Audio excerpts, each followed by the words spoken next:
This time, let's turn to the book of Numbers, so called because twice in the book the children of Israel were numbered. Once at the beginning of their 40 years of wandering in the wilderness, and then at their coming to the place of entering into the promised land. So in the two numbering of the children of Israel, this book got its name. And we're not going to belabor ourselves with all of the families and the numbers on an individual basis, but we'll be making some interesting comparisons showing you that the wilderness experience was tough, that not as many came out at the end of the 40 years as went into it. There was a population depletion during this period of time. It's like my little grandson a while back was saying, "Grandpa, I want to stay at your house a long time. I don't want to go home. I want to stay at your house, Grandpa." And I said, "Well, I'd like to have you stay for a long time, William. Grandpa would love to have you just move in with him and just stay with him."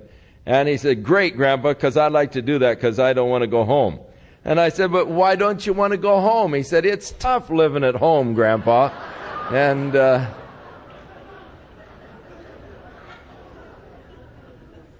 compared the way Grandpa treats him and all, I imagine it would be tough living at home. But it was tough living in the wilderness, and the children of Israel suffered from the ravages of the wilderness. And we'll be making a quick comparison as we look at the numbers who went in and how many fewer came out of the end of that 40 years of wandering than went into it. So, as we get into the book of Numbers, as I say, the name of the book implies the two census that were taken. And beginning with verse 1, "The Lord spake unto Moses in the wilderness of Sinai, in the tabernacle of the congregation, on the first day of the second month of the second year." Now, the tabernacle was set up on the first day of the first month of the second year. So this is 1 month after the tabernacle had been established.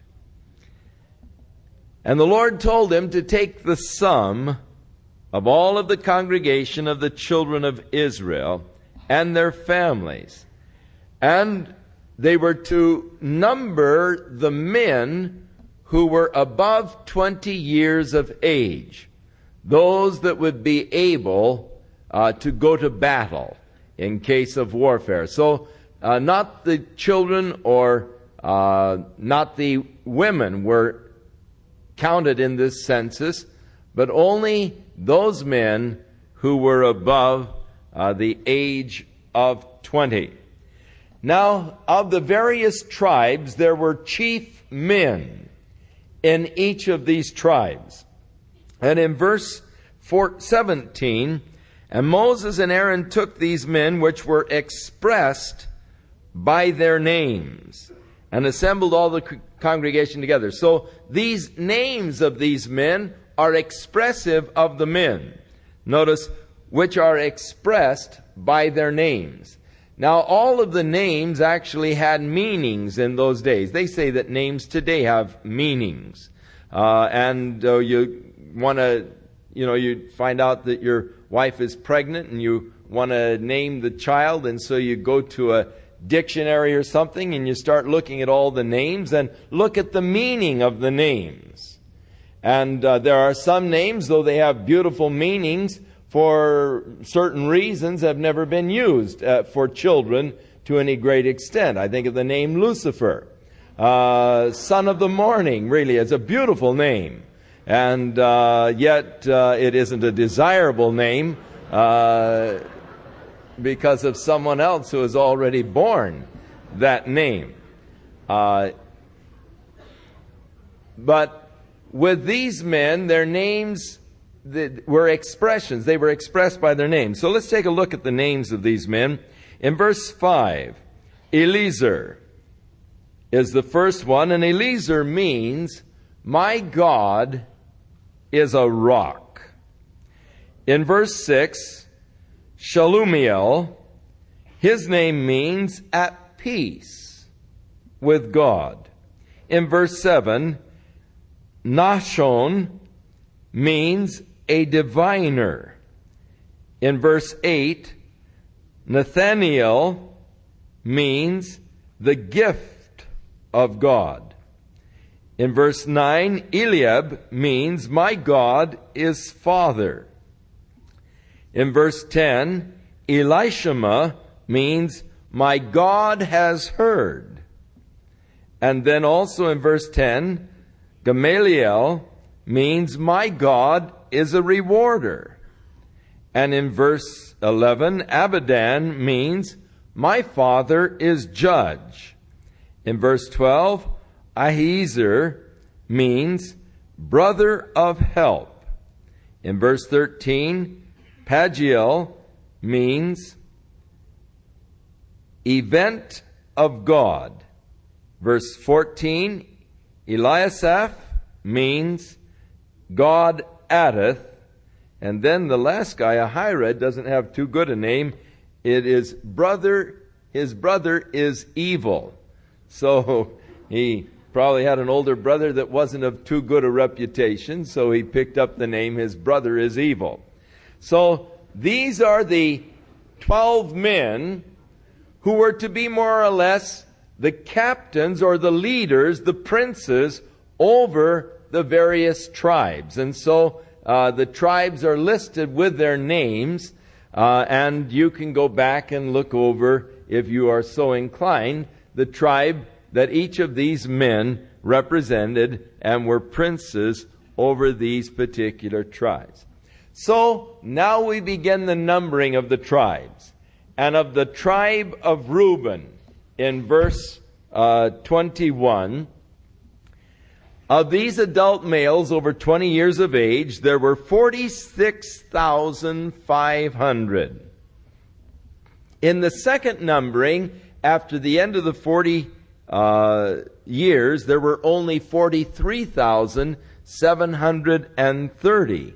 And so there was a diminishing of almost 3,000 men of the tribe. Of the tribe of Simeon, verse 22. Of the number of Simeon, verse 23, were 59,300. At the end of the 40 years, there were only 22,200 of the tribe of Simeon. It was more than halved. Of the tribe of Gad, 45,650. At the end of the 40 years, only 40,500. A loss of 5,150. Of the tribe of Judah, verse 27, there were 74,600. The tribe of Judah increased in the wilderness wanderings to 76,500. So it's one of the few that had an increase. In verse 29, Ishkar, 54,400. There was an increase of an Ishkar of almost 10,000. At the end of the wandering, there were 64,300. Of the tribe of Zebulun, 57,400. It increased to 60,500. Of the tribe of Ephraim, verse 33, 40,500. It was cut down to 32,500.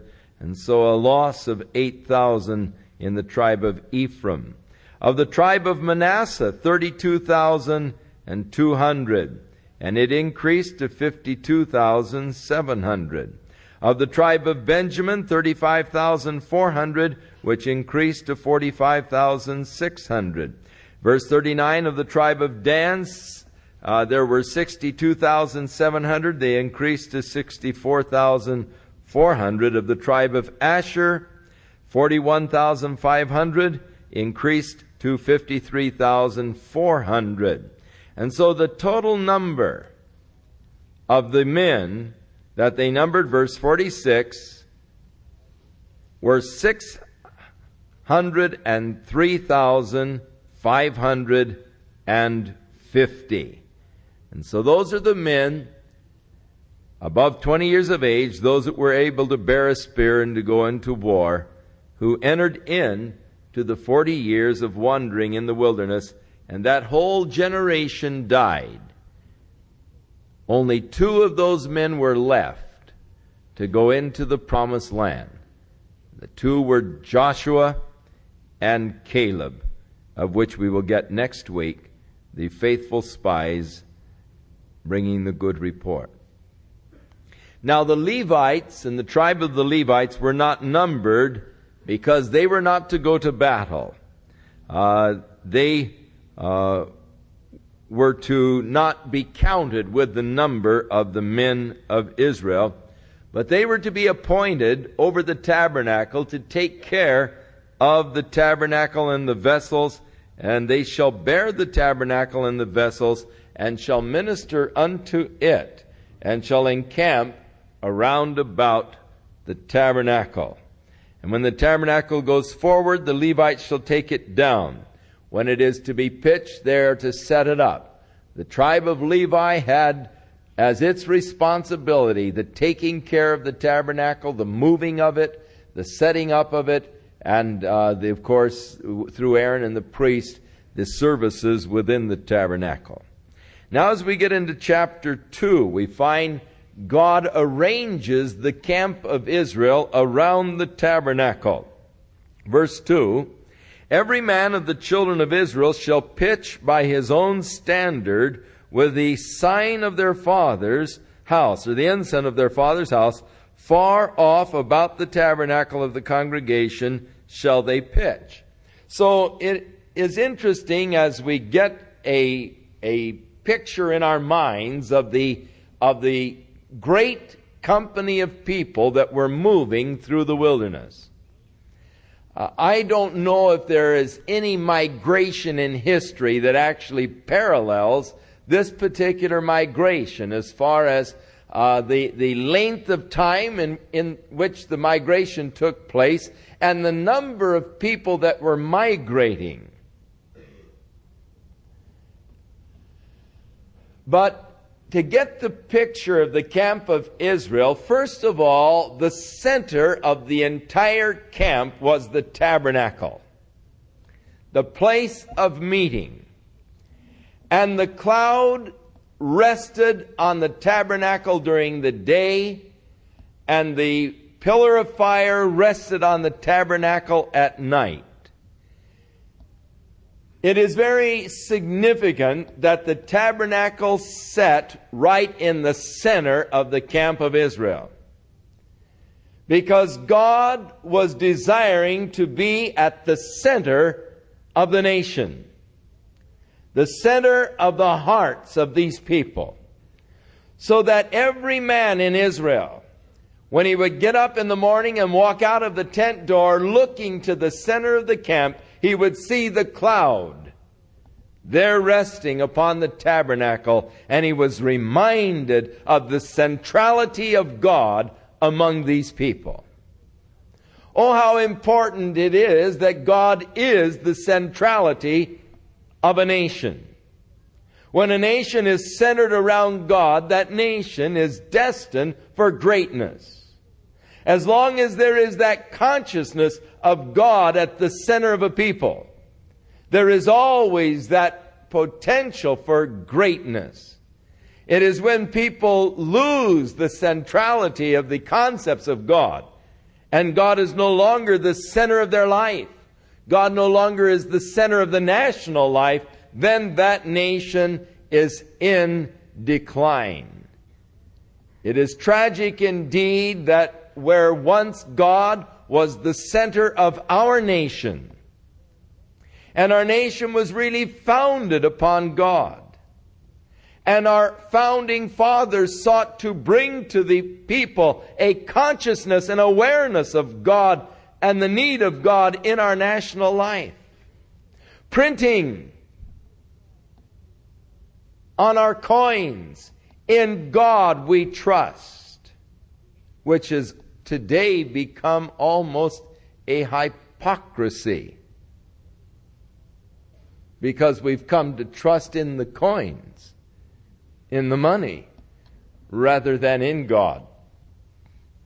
But as you look at the Constitution,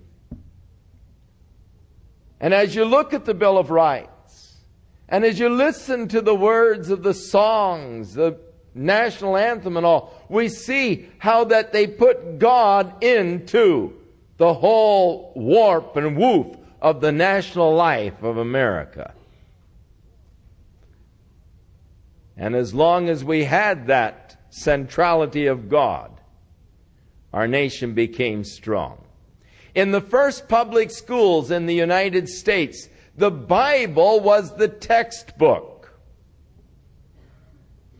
They taught the children how to read out of the Bible. They taught them the ABCs out of the Bible. It was the first textbook, and in many schools, the only textbook.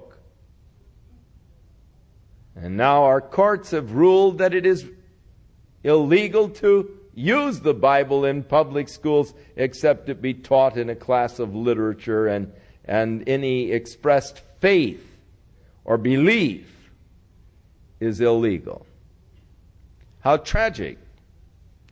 Where our nation was really founded with God at the center, we have moved so far.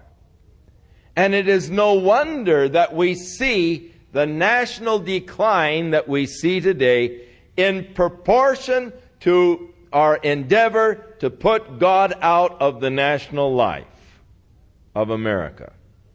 In that same proportion that God is being pushed out, in that same proportion we see our nation in a decline. Children of Israel had the tabernacle right in the center, and the whole camp was encamped about the tabernacle. It was the center of their national existence. It was the center of their national life. What a beautiful place. So, in chapter 2, we find out that they placed the tribes all around the tabernacle, beginning first of all with the tribe of Judah and Issachar and Zebulun. Now these tribes had for their ensign a lion, and they were encamped upon the east side of the tabernacle. And the color was green. The color of the flag of these tribes on the east side was green. The total of the camp of Judah, Issachar, and Zebulun was 186,400 in their army. Now these were to set forth first. Then on the south side of the tabernacle was to be the tribes of Reuben, Simeon, and Gad. The ensign of this tribe had the face of a man. The distinguishing color of the flag was red. And they were camped upon the south side of the tabernacle. A total of 151,450 in their armies. On the west side of the tabernacle were the tribes of Ephraim, Manasseh, and Benjamin. Their ensign had on it the head of a calf, and the color of the flag was golden. The total number of the camp of Ephraim was 108,100. Then on the north side, the tribe of Dan and Asher and Naphtali. Their ensign was an eagle. The flag was red and white. And the total number of the tribe of Dan was 157,600. Now with these ensigns, we have first of all a lion, the face of a man, and then we have the head of a calf, and an eagle. What does that bring to mind? As we read the description of the cherubim in Ezekiel and in Revelation, we realize that these were actually the faces that are on the face of the cherubims. The four faces of the cherubim actually represented in the ensigns of the camp of Israel. So you have the concept of the angels of the Lord encamping around about His people. God in the center. The tabernacle, the place of meeting God, but encamped around the people of God, the ensigns, which are reminding of the cherubim, how the angel of the Lord is encamped around about the righteous. And so again, even in the banners and in the ensigns was the reminder of the spiritual nature of these people. Now in chapter 3, God had Moses set out the tribe of Levi into three major families. The family of Gershon, the family of Kohath, and Merari. And so the Levites were divided into the three major family groupings. Verse 10, thou shalt appoint Aaron and his sons, they shall wait in the priest's office. The stranger shall not, who tries to come near, will be put to death. Verse 12, and I have taken the Levites from among the children of Israel instead of the firstborn. That opens the matrix, even among the children of Israel. Therefore, the Levites are mine. Now, after God destroyed the firstborn in Egypt, He said, all of the firstborn are mine. They belong to me. Now, God has chosen the tribe of Levi instead of the firstborn. And that is, instead of every family committing their firstborn unto the priesthood, now God has chosen one tribe, the tribe of Levi. It is to be the priestly tribe. And as I say, to be divided into the three basic families. Verse 15, number the children of Levi after the house of their fathers by their families. Every male from a month old upward shalt thou number. So instead of the 20 years of age like in the other tribes, they were to count all of the males from a month older. And these are the names of the sons of Gershon, and then of Kohath, and then of Merari in 18, 19, and 20. And it names the family heads of these men. Now of the family of Gershon, there were 7,500 males. They were to encamp next to the tabernacle on the west side. Of the family of Kohath, well, first of all, their job when they would have to move would be the tent and the covering and the hangings for the door and the hangings of the court and the curtain of the door of the court, which is by the tabernacle, and the altar round about and the cords of it. They were to carry these portions of the tabernacle. Next, the family of Kohath, and today we have the Kohens, which do trace their ancestry, or seek to at least, to the tribe of Kohath. And so you have the rabbis, the Kohens, are of this priestly tribe of Kohath. And of the Kohens, or the Kohaths, there were 8,600. They were to pitch on the south side of the tabernacle, and it was their duty to carry the ark, the table, the candlestick, the altars, and the vessels of the sanctuary, the hangings, and the services of them. And of the tribe of Merari, verse 33, there were 6,200. They were to camp on the north, immediately next to the tent, the tabernacle. And it was their duty to carry the boards and the bars and the pillars and the sockets and the vessels and all of that service, and the pillars of the court round about, and their sockets and pins and cords.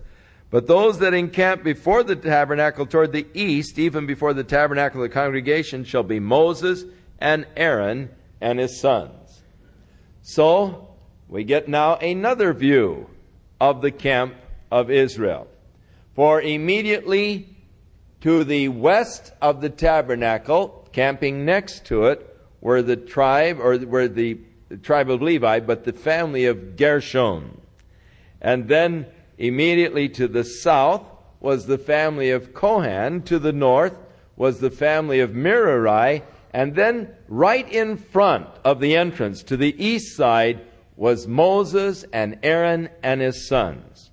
And thus you see now, if you were in a helicopter looking down on the camp of Israel, this is the kind of a view that you would get of the camp. As the tabernacle is right in the center, the tribe of Levi encamped immediately about it, and then the 12 tribes on out around the camp further out. Now those that were numbered of the Levites, which Moses and Aaron numbered at the commandment of the Lord throughout their families, all the males from a month old and upward, were 22,000. Now, because the Lord said, the firstborn are mine, and they numbered all of the male Levites, there are 22,000, God wants to make sure that he gets a fair deal. So he said, now number all the firstborn throughout all of Israel. And so they numbered the firstborn throughout all of Israel, and there were 22,273. God said, I'm short.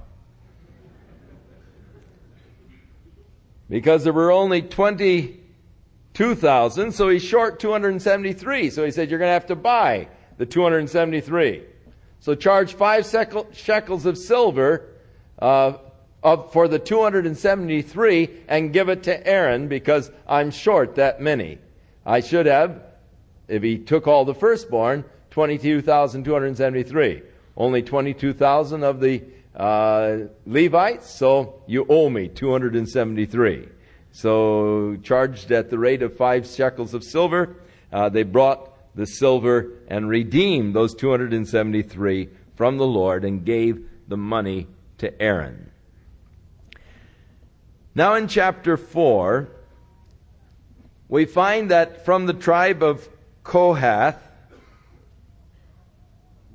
the men that were to actually do the service of carrying and all, of course they numbered them from a month old upwards. It's obvious that little kids couldn't carry these heavy boards and these things. So the men who were in charge, and the older men would have difficulty, so they chose those men from 30 years of age to begin the ministry at 30 years, and they retired at 50 years.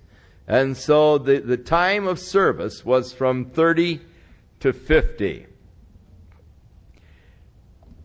And when the camp is ready to move forward, Aaron and his sons are to come in, and they are to take down the covering veil and cover the Ark of the Covenant with that covering veil. And then they are to put over it the badger's skins, and shall spread over it a cloth of blue. And they'll put the golden staves in the rings that were on the Ark of the Covenant. And then they were to take the table of showbread, and put over it a cloth of blue, and put the dishes and the spoons and the bowls and the covers on it, and the continual bread was to be left upon it. And they shall spread on them a cloth of scarlet, and then they are to cover that with badger's skin. So over the table of showbread, there was to be a blue cloth, a red cloth, the badger's skin, the little dishes, and the bread was to remain upon it, and they were to put the golden staves through it, so that when the men from the tribe of Kohath came in, they would not see the Ark of the Covenant.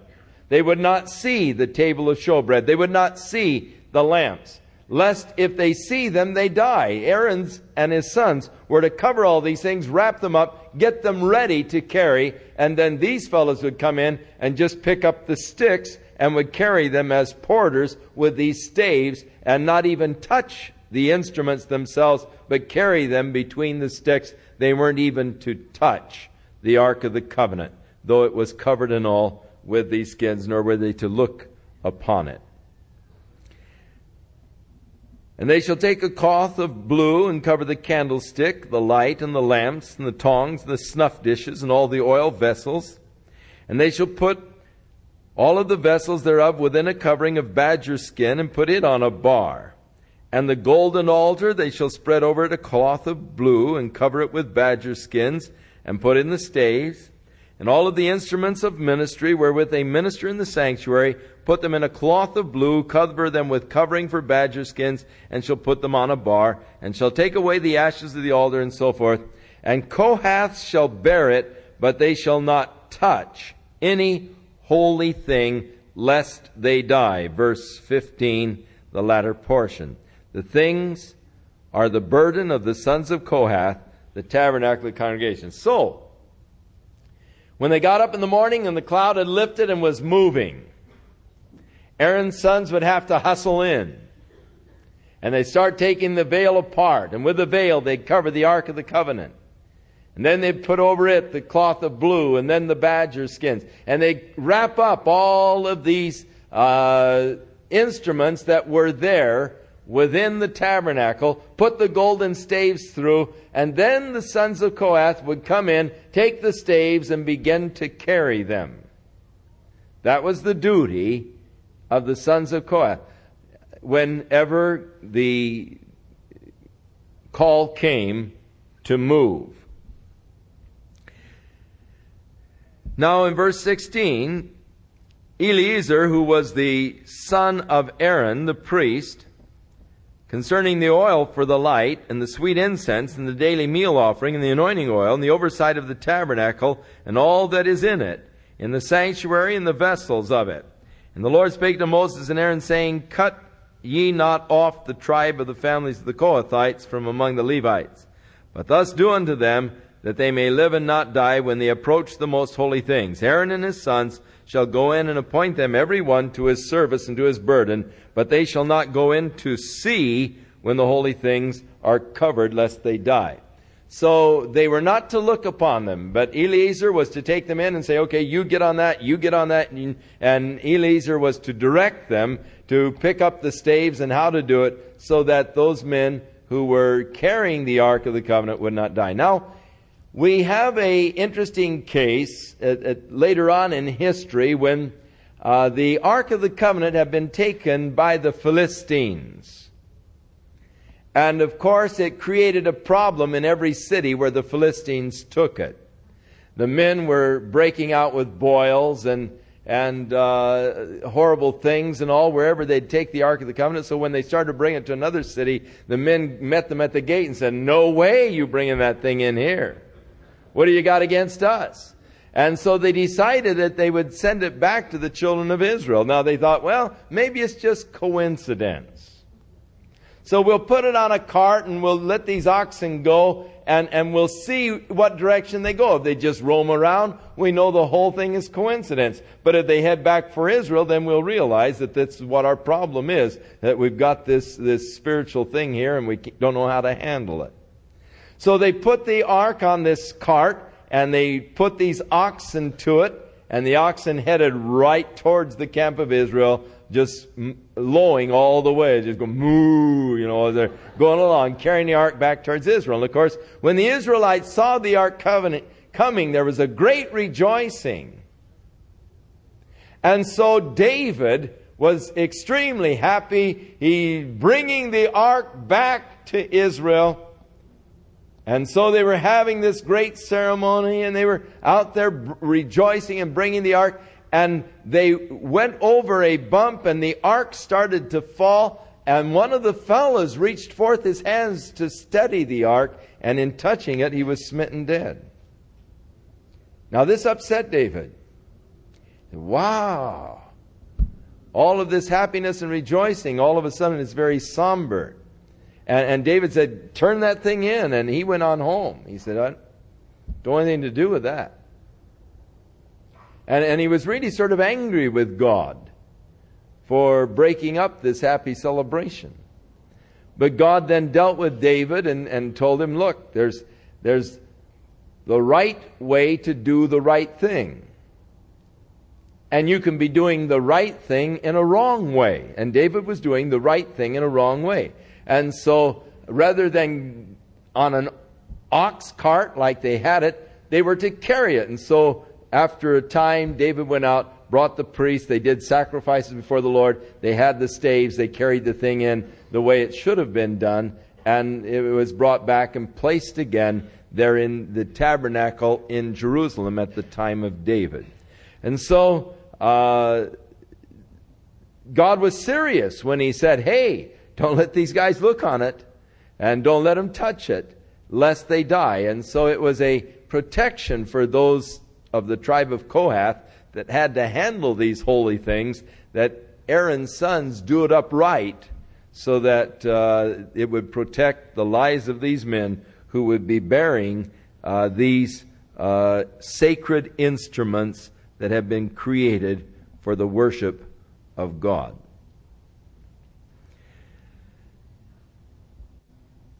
Now, the tribe of Gershon, in verse 24, this was the service of the family, not the tribe of Gershon, but the family of Gershon, the tribe of Levi.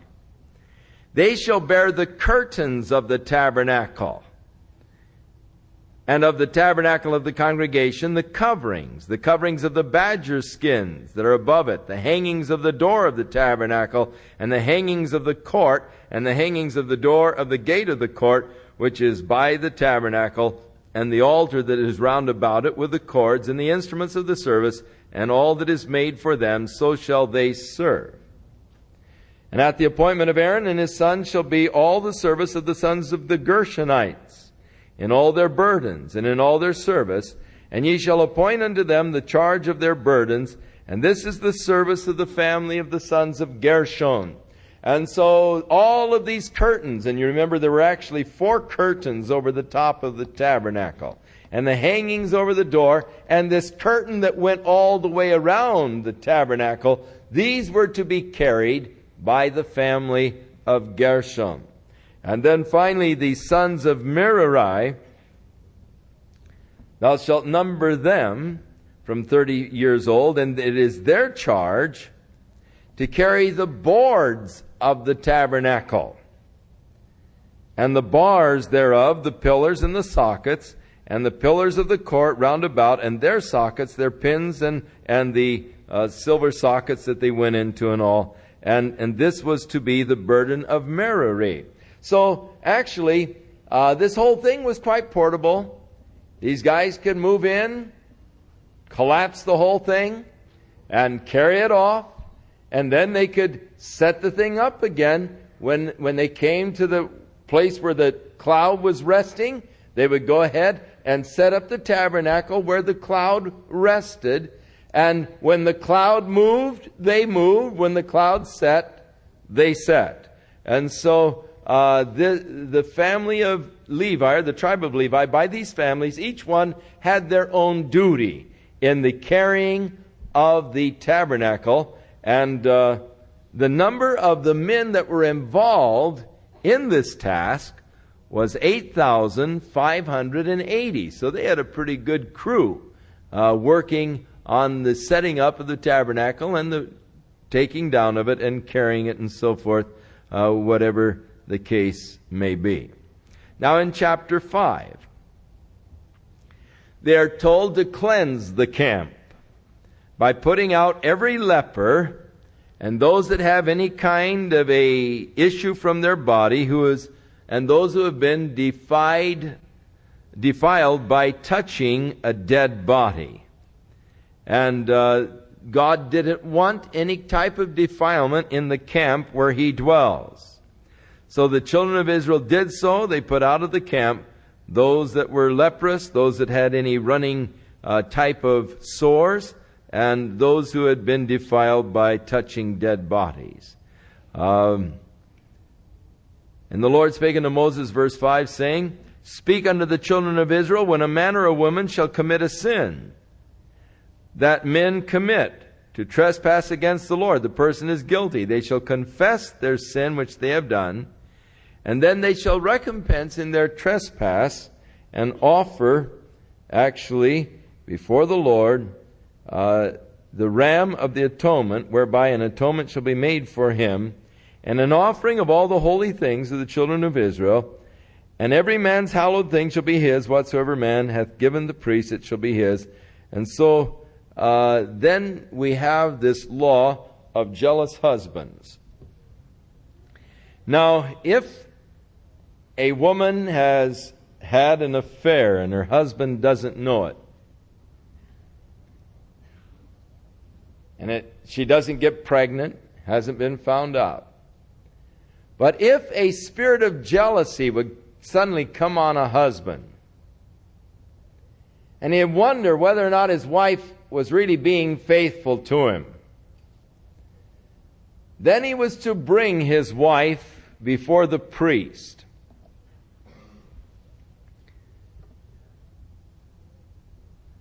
With a offering for her of a 10th part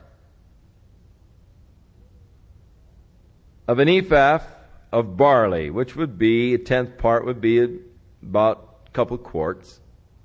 He shall pour no oil upon it, or put any frankincense thereon, for it is an offering of jealousy, bringing iniquity to remembrance. And the priest shall bring her near, and set her before the Lord. And the priest shall take the holy water in a earthen vessel, and the dust that is in the floor of the tabernacle the priest shall take, and put it in the water. And then he is to charge this woman with a severe oath, and she is to drink this bitter water. And he said, if you have been unfaithful to your husband, may this water cause your belly to swell and your stomach to rot. And a woman would have to drink the bitter water and then wait for the consequences. And if her stomach would swell and all, then she was considered guilty and was put out. But if there was no ill effect, then she was considered to be innocent, and her husband's jealousy was unfounded. Imagine if you had an extremely jealous husband. And every week you're drinking this bitter water. Man, you women have come a long way. That would really be tragic. It would be difficult indeed if your husband was an extremely jealous kind of a person, always hauling you in before the priest and going through this routine and making you drink that bitter water. So that's the law of jealousies. And when the spirit of jealousy comes on a husband and all. Now in chapter 6, we have the rules for taking a vow of a Nazirite. Now the vow of a Nazirite was a vow of consecration unto God. And if you wanted to make a special consecration of yourself to God for a period of time, you could enter into the vow of the Nazirite. During which time that you were going through this vow of the Nazirite, you were not to drink any wine or any grape juice or eat any grapes or even raisins. You were not to take anything that came from the vine to eat it. You can even eat sarma, because that's grape leaves and all. And you could have nothing from the vine. And you would allow your hair to grow during the time of the vow. You wouldn't shave or you wouldn't cut your hair. And that was the vow of consecration unto God. Now this is the vow that Samson was to have from his birth. For when Manoah's wife was barren, and the angel of the Lord came to her and informed her that she was going to have a son, and she was not to bring a razor to his head, not to allow him to drink anything from the vine, any wine or anything, and that through him God would begin to deliver the Israelites from the camp of the Philistines. She came to her husband and she said, there was a man that met me out in the field and said I was going to have a son, and I wasn't to shave his head, and he's going to be a Nazirite and so forth. And her husband says, I'd like to meet this fellow. If he shows up again, let me know. So she was out in the field again, and the angel appeared again. And she said, would you mind waiting here a minute while I go get my husband? He wants to meet you. So Manoah came, and when he saw the angel, he said, well, I just, she was excited, and I just figured I'd find out directly from you. Just how do you want me to raise this boy now? And so the angel repeated the instructions to Manoah. He was to be a Nazirite. Never was a razor to come to his head. The vow of the Nazirite from birth. The sign of consecration unto God. Now, in the process of time, Samson became involved with Delilah. And she daily was pressing him for the secret of his strength. And in a moment of weakness, after this continued pressure, he said, if you would shave the hair of my head, then I would be weak like any other man. Now, there are many people who from this get a false concept, thinking that Samson's strength lay in his long hair. False. Hair cannot make you strong, or the lack of it doesn't make you weak.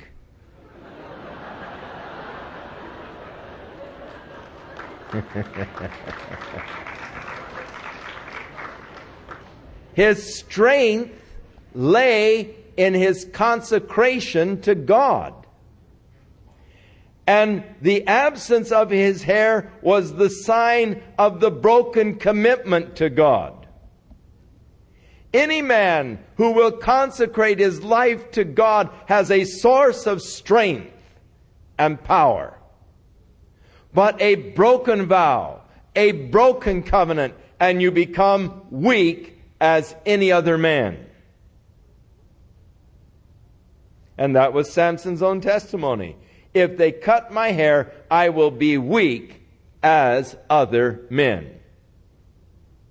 But all the strength that lies in dedication to God, the strength that lies in commitment, in consecration. And Samson's life from his birth was a life of consecration, the vow of the Nazirite.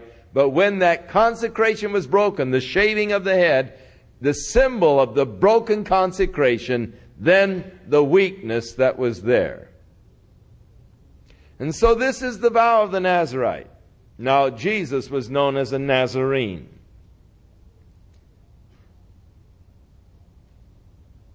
The vow of the Nazirite was no razor to come during the period of the vow, and not to drink anything from the vine. And so when you wish to, when the thing was over, your period of consecration that you had made and your time of separation, then you were to bring a lamb of the first year for a trespass offering, and you are to be brought to the door of the tabernacle of the congregation, and the priest shall offer the offering unto the Lord, the lamb of the first year without blemish for a burnt offering, and a ewe lamb of the first year without blemish for a sin offering, and a ram for a peace offering. So the threefold offering. of burnt offering, which is consecration, burnt offering is consecration, which you have been consecrating yourself, the sin offering, and the peace offering, the offering of fellowship or communion with God. You are also to bring a basket of unleavened bread cakes of fine flour mingled with oil, the wafers of unleavened bread anointed with oil, for the meal offering and the drink offering. And the priest shall bring them before the Lord, and offer the sin offering and the burnt offering, and he shall offer the ram for a sacrifice of the peace offerings unto the Lord, with the basket of unleavened bread. And the priest shall offer also his meal offering and the drink offering. And the Nazarite shall shave the head of his separation at the door of the tabernacle of the congregation, and take the hair and put it in the fire which is under the sacrifice of the peace offerings. So now your period of consecration over, you shave your head, you take your hair, and you burn it. There, at the time that they are burning the peace offerings, you put it on the fire of the peace offering. And the priest shall take the sodden shoulder of the ram with one unleavened cake out of the basket and one unleavened wafer, and shall put them in the hands of the Nazarite after his hair has been shaved. And the priest shall wave them as a wave offering before the Lord. This is holy for the priest, with a waved breast and the heaved shoulder. And after that the Nazarite may drink wine. This is the law of the Nazarite who has vowed, and of his offering unto the Lord for the separation, beside that is in his hand, that shall he get, according to the vow which he has vowed. And the Lord spake unto Moses, saying, Speak unto Aaron, unto his son, saying, On this wise shall ye bless the children of Israel. Now the priest had a twofold function. His first ministry was to stand before God representing the people, because a man could not approach God. It was impossible for sinful man. It is impossible for sinful man to approach a holy, righteous God. The holiness of God would just burn you to a crisp because of the sinfulness in your life. Therefore, the unrighteous, unholy man could not approach the holy God. Thus, you needed someone to approach God for you. And that was the office of the priest. You would come to him, bring your sacrifice to him. He would take your sacrifice before the Lord, and he would go before the Lord to represent you. But then, he was to come back to you and represent God. So his ministry was twofold, representing the people unto God and representing God unto the people. Now, this is how he was to represent God. When he came back to the children of Israel, he was to represent God with this threefold blessing. The Lord bless thee and keep thee. The Lord make his face to shine upon thee and be gracious unto thee. The Lord lift up his countenance upon thee and give thee peace. And God said, And thus shalt thou put my name upon the people. This name of God, which is only represented in the text by the consonants, no vowels. So the pronunciation of it became impossible. The name of God was represented in the text by the capital letters YHVH. Just the consonants. Because they didn't want people pronouncing the name of God even in their minds. Thus the pronunciation for the name of God was lost. And whether it be Jehovah or Yahweh is a matter of theological debate, but nobody really knows for sure. But it was that glorious name by which God revealed himself to the people, which is really not so much a name, but a verb which means the becoming one. as God becomes to man whatever man's need might be. And thus the name of God was often coupled with other things. As when Isaac said to his father Abraham, "Here is the wood, here is the fire, where is the sacrifice?" And Abraham said, "Jehovah Jireh, the Lord will provide himself a sacrifice." And later he called the name of the place Jehovah Jireh, the Lord will provide. God becomes our provider.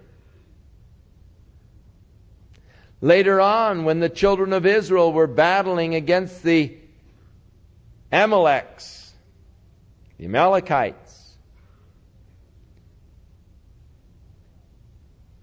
and they had come out against the children of Israel with their trained army, marching under their banners of war. And the children of Israel, just so soon from slavery, totally unskilled in the art of war. No banners, just a bunch of guys with staves and sticks. Someone perhaps said to Moses, "Where are the banners?" And he said, "Jehovah Shammah, the Lord is our banner." He's become our banner. Again, God revealed himself as Jehovah Rapha. He has become our healer. The Bible tells us in Jeremiah that when that kingdom age comes, he will be known as Jehovah Tsidkenu. The Lord has become our righteousness. But we know that name in its most familiar form, the name Jehovah, as Jesus. For the name Jesus is the Greek for the Hebrew contraction of Jehovah Hashua, or Jehovah is salvation. And when Joseph was questioning on whether or not to have Mary stoned or to put her away privately, the angel of the Lord said, "Don't be afraid to take Mary as your wife. That which is conceived in her is of the Holy Ghost. She's going to bear a son. Thou shalt call his name Jesus, Yeshua, for he shall save his people from their sins." He is expressed by his name, even as were these leaders of Israel. Jesus, Jehovah, our salvation. So, the Lord bless thee. God wanted his name to be put on the people. First of all, relating to blessings, for God wants to bless his people. And the blessing of his keeping power, the blessing of his grace, and the blessing of his peace. These are the blessings that we have received through Jesus Christ. Now unto him who is able to keep you from falling and to present you faultless before the presence of his glory. Grace according to the measure of the gift of Christ. And he is our peace, who has broken down the barriers that existed between us. So the name that God put upon the people was all fulfilled in Jesus Christ. The Lord bless thee and keep thee. The Lord cause his face to shine upon thee and be gracious unto thee. Even as the face of Jesus did shine as the sun. And the shining face always bespeaks hope, of goodness, of grace, and related to grace. And then lift up His countenance, the smiling face. Your countenance is lifted up. A fallen countenance is a scowl, is a frown. So many people imagine God scowling at them or frowning at them. Our older daughter was going through one of those moods that children often go through, where nobody loves her.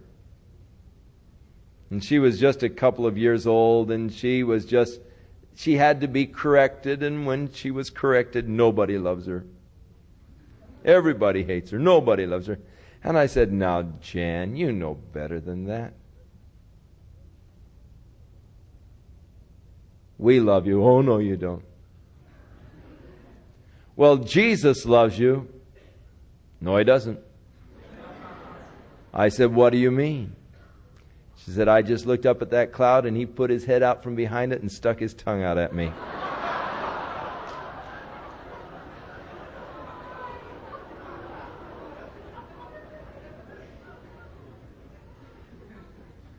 Her little imagination was running wild.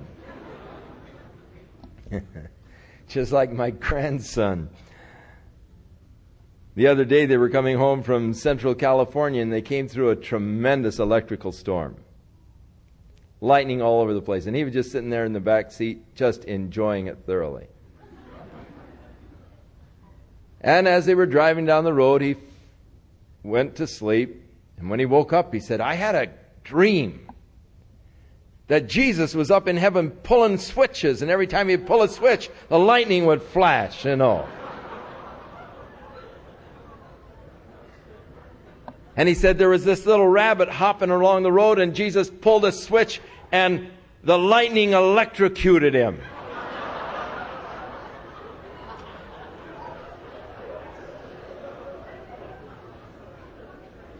And his mother said to him, "Oh, William, that's awful." And he said, "Well, maybe he didn't know the lightning was going to hit him." And Chuck Jr. said, "William, Jesus knows everything." He said, "Well, I guess He just wanted to zap the rabbit."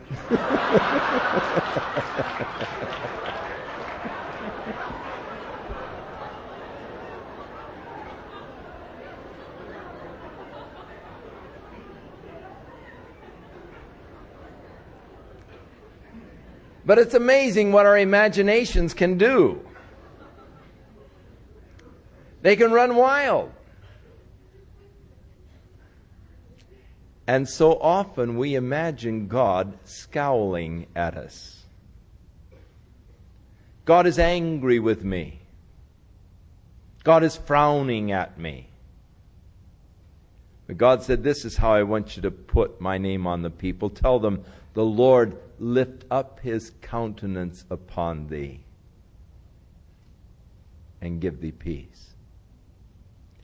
Oh, how glorious the smile of approval. What peace is in my heart as I with open face behold the glory of the Lord and see that bright shining face and realize that God is smiling at me because He loves me and I am His son and I am in Christ Jesus, and in Him I have experienced the grace of God, the peace of God, and the keeping power of God. These are the blessings that belong to the children of God who are in Christ Jesus. But the whole Old Testament economy, the priesthood, the tabernacle, all testify of how unapproachable God is by man. You cannot approach God directly. You pull a switch and you get zapped. Thus, if you want to approach God apart from Jesus Christ, there's no way. There's not even a priesthood anymore. There's not even sacrifices being offered. There's no one to go before God for you. This is the thing that troubles me most about the so-called devout Jew today. I don't care how devout they are in their worship. What are they doing about their sin? How can they approach their God? God established the covenant whereby man could approach Him in the Old Testament. But that covenant that God established was by the law and by the sacrifices of the law. And without any sacrifice, without any priest, without someone to go before God for them, how can they dare come before their holy, righteous God, bringing their good works and expect to be accepted? They're not even honoring the covenant that God made with their own people. And thus, no matter how sincere or devout they may be, they have no approach to God until they reestablish that old covenant. But even then, they will not find that it will avail now that God has abolished the old covenant, that He might establish the new covenant through Jesus Christ. Now, Christ is the mediator of the new covenant. For it is necessary that in the approach of God there be a mediator. The priest was a mediator of the old covenant. Jesus Christ has become the mediator of the new covenant, and it is through Jesus Christ that I approach God and that God approaches me. It is through Jesus Christ that I come into fellowship with God and I come to know God. And thus Jesus Christ is very important to anyone who seeks to approach God. Now in chapter 7, we find that the 12 princes of the tribes of Israel brought in their offerings to the Lord. And in verse 3 we read, they brought 6 covered wagons and 12 oxen and a wagon for 2 of the princes. In other words, every 2 princes brought 1 wagon and an ox from each, and they brought them to the tabernacle. And they were to be given to the tribe of Levi, the families, in order to help them as they carried some of the curtains and all that went with the tabernacle. And so 2 wagons and 4 oxen he gave to the sons of Gershon. 4 wagons and 8 oxen they gave to the sons of Merari, according to the service that they did. But the sons of Kohath, who carried the Ark of the Covenant and all, they did not use wagons. They were carried on those golden staves. And so they were to be borne upon their shoulders. They did not get any wagons. Now, each of the princes then came forth, and they brought their offering of 1 silver charger. The weight of it was 130 shekels. And 1 silver bowl of 70 shekels, after the shekel of the sanctuary. Both of them were full of fine flour mingled with oil for a meal offering. And 1 spoon of 10 shekels of gold full of incense. 1 young bullock, 1 ram, 1 lamb the first year for a burnt offering, 1 kid of the goats for a sin offering, and for a sacrifice of peace offerings, 2 oxen, 5 rams, 5 goats, 5 lambs of the first year. This was the offering of Nashon, the son of Amminadab. And each of the princes brought the identical same offering, and so it would only be redundant if we read each of them in the 7th chapter. But each of them brought the same offering to the Lord, and it was given unto the Lord. This was for the dedication of the altar in the day that it was anointed. The princes of Israel brought these offerings unto the Lord, and they are summed up, beginning with verse 84, to the end of the chapter. And in verse 89, when Moses was gone into the tabernacle of the congregation to speak with him, then he heard the voice of one speaking unto him from off the mercy seat that was on the ark of the covenant between the two cherubims, and there God spoke to Moses. And the Lord spake unto Moses, saying, Speak unto Aaron, and say unto him, When you light the lamps, the 7 lamps that shall give light, there in the candlestick. And so Aaron lighted the lamps of the candlesticks. And then there was to be the cleansing of the Levites, and they were to be sprinkled with the water of purifying, and to wash their clothes and make themselves clean. And they were to bring the Levites before the Lord, and the children of Israel shall put their hands upon the Levites.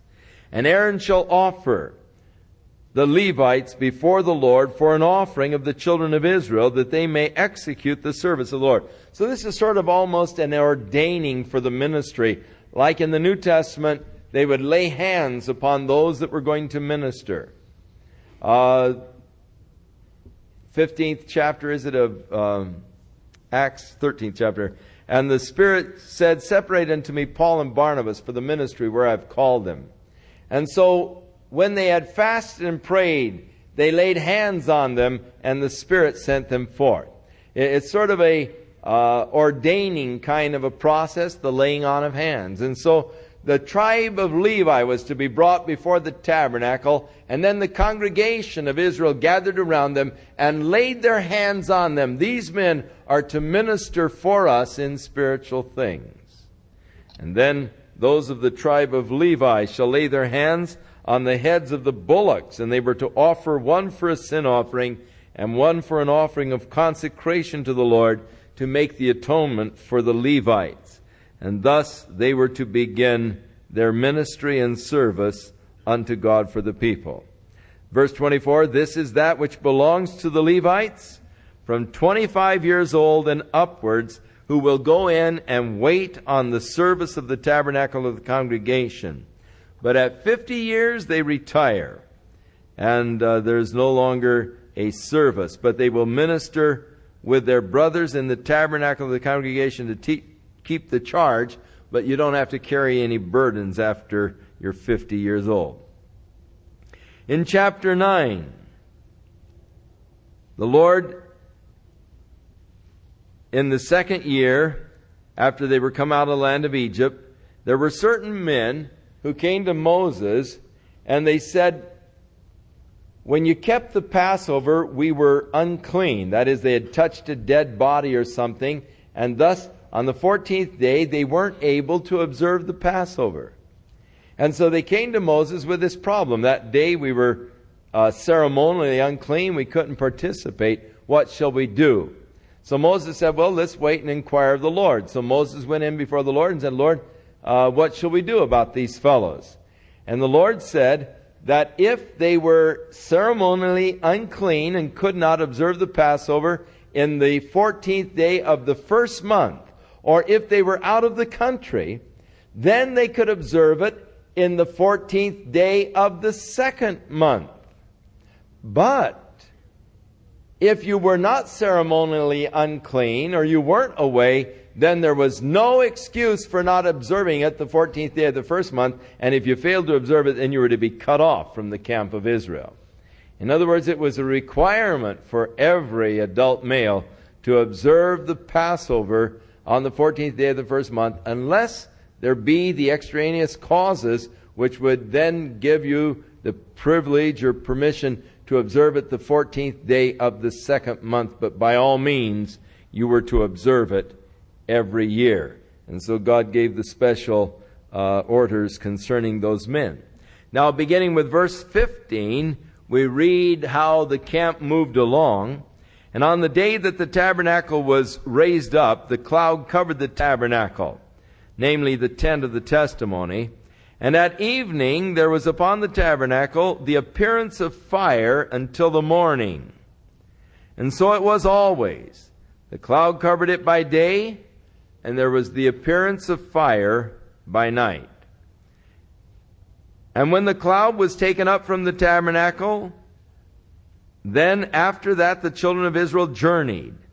And in the place where the cloud rested, there the children of Israel pitched their tents. At the commandment of the Lord, the children of Israel journeyed. At the commandment of the Lord, they pitched. As long as the cloud rested on the tabernacle, they rested in their tents. If the cloud stayed there for a long time on the tabernacle, for many days, the children of Israel just kept the charge of the Lord, and they did not journey.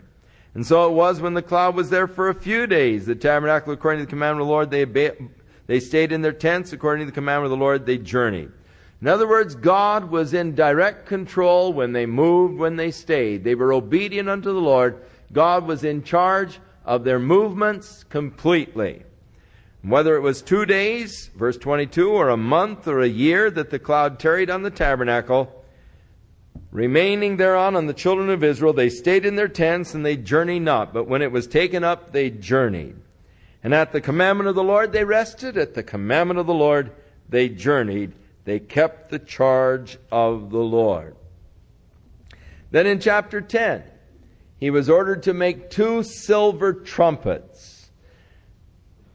And these silver trumpets were to be used for calling an assembly of the people together, or they were to be used at the time of battle in sounding the alarm.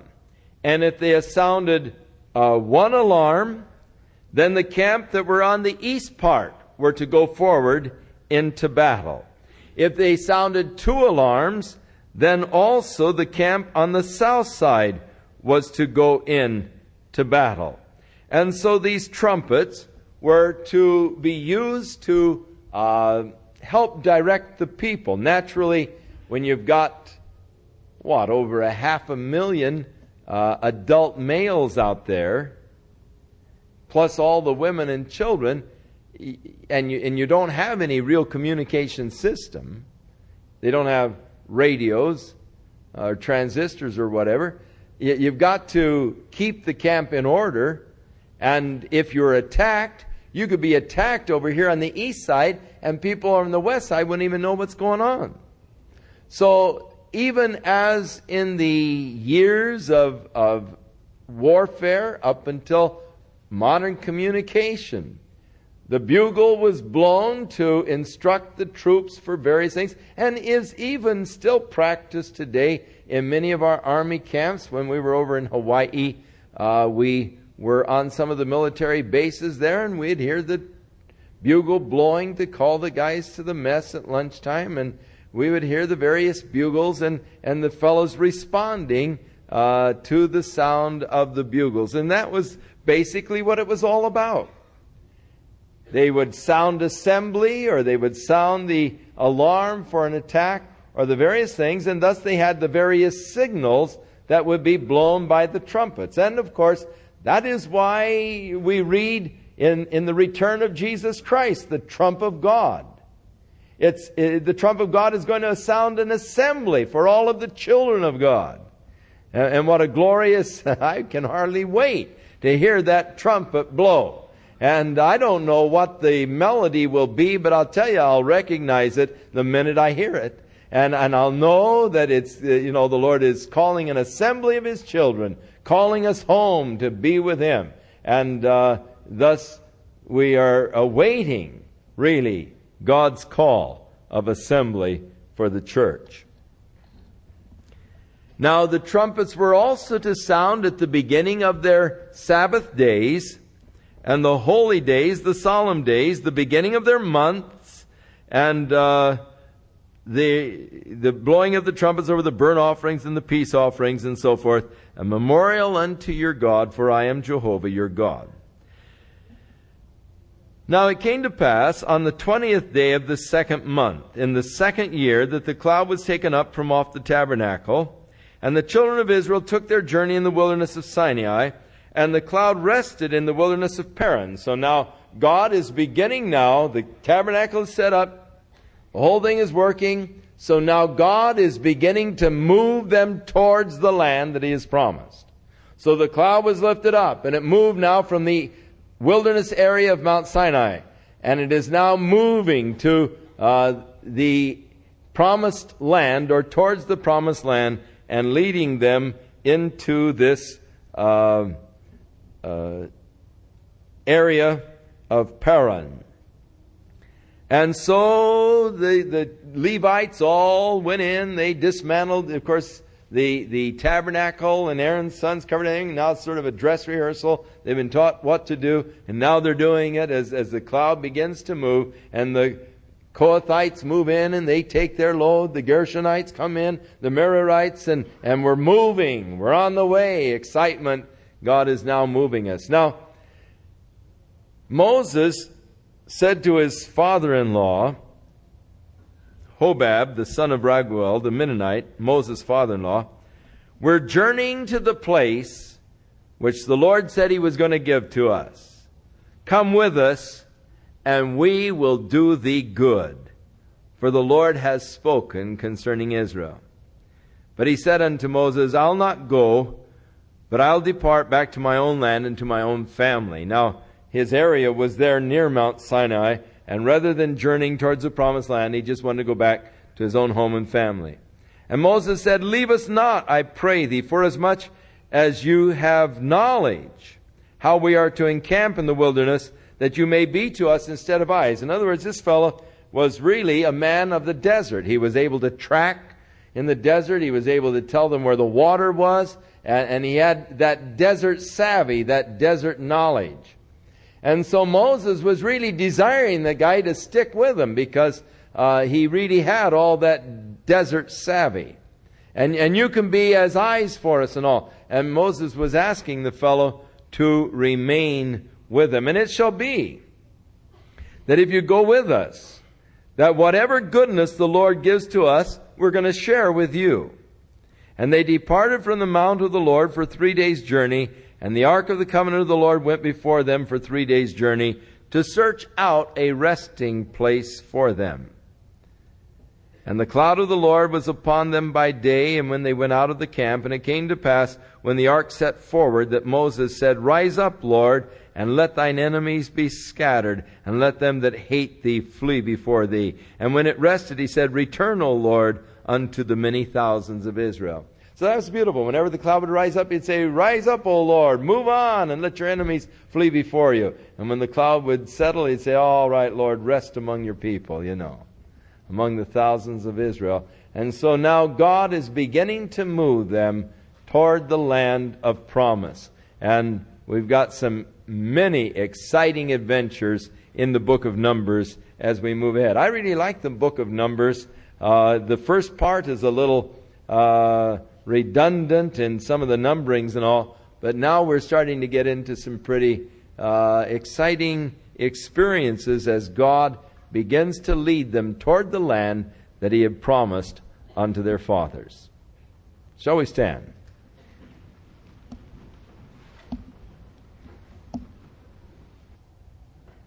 May the Lord be with you and guide you through the week.